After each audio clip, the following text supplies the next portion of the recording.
হযরত খালিদ বিন ওয়ালিদ রাদিয়াল্লাহু তাআলা আনহু যতগুলো যুদ্ধ করেছিল সব যুদ্ধে কেন জিতেছিল, তার রহস্য কী ছিল? এমন রহস্যের কথা হয়তো অনেকেই জানে না, জেনে নিন। হযরত খালিদ বিন ওয়ালিদ রাদিয়াল্লাহু তাআলা আনহু অর্থাৎ সাইফুল্লাহ তার উপাধি ছিল। আল্লাহর তলোয়ার হিসাবে তিনি খ্যাত ছিলেন। তিনি যে কোনো যুদ্ধে যাওয়ার সময় তিনি একটি টুপি নিশ্চয়ই তার মাথার উপর রাখতেন এবং সব সময় জয়ী হয়ে ফিরতেন। কোনো সময় পরাজয়ের মুখ দেখেননি। একবার ইয়ারমুকের যুদ্ধে যখন যুদ্ধের ময়দানে উত্তপ্ত হয়ে উঠেছিল, তখন তার টুপিটা কোথায় হারিয়ে গিয়েছিল।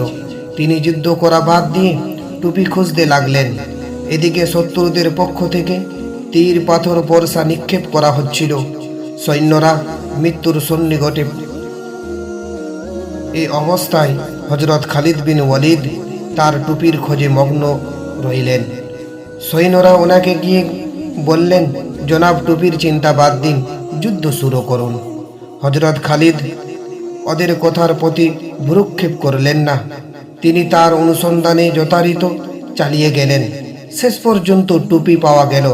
তিনি খুবই আনন্দিত হয়ে সবাইকে তার টুপির কথা জানালেন এবং বললেন, প্রিয় ভাইয়েরা, এই টুপি আমার এত প্রিয় কেন জানো? আমি আজ পর্যন্ত যত যুদ্ধ জয়ী হয়েছি সব এই টুপির বদলতে। আমার কোনো বাহাদুরি নেই, সব এই টুপির বরকত। এই টুপি না থাকলে আমি কিছুই না। আর যদি এই টুপি আমার মাথায় থাকে, তাহলে যত বড় শত্রু আমার কাছে আসুক না কেন, আমার সামনে কিছুই না তারা। সৈন্যরা জানতে চাইলেন, এই টুপিতে এমন কি বৈশিষ্ট্য আছে? তিনি বললেন, দেখুন, এখানে হুজুর সাল্লাল্লাহু আলাইহি ওয়াসাল্লামের চুল মোবারক রয়েছে, সেটাকে আমি এটার সাথে সেলাই করে রেখেছি। একবার হুজুর সাল্লাল্লাহু আলাইহি ওয়াসাল্লাম উমরা পালন করার সময় আমি তার সাথে ছিলাম।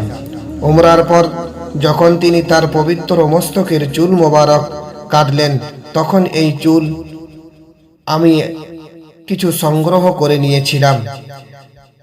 আমরা যারা উপস্থিত ছিলাম সবাই ঝাঁপিয়ে তা সেই চুল আমি বরকত হিসাবে আমার টুপির মধ্যে সেলাই করে রেখেছিলাম। ফলে এই টুপি আমার জন্য সকল বরকত জয়ের ওসিলা হয়ে গেল। আমি এর বদলতে প্রতিটি যুদ্ধের বিজয়ী হয়।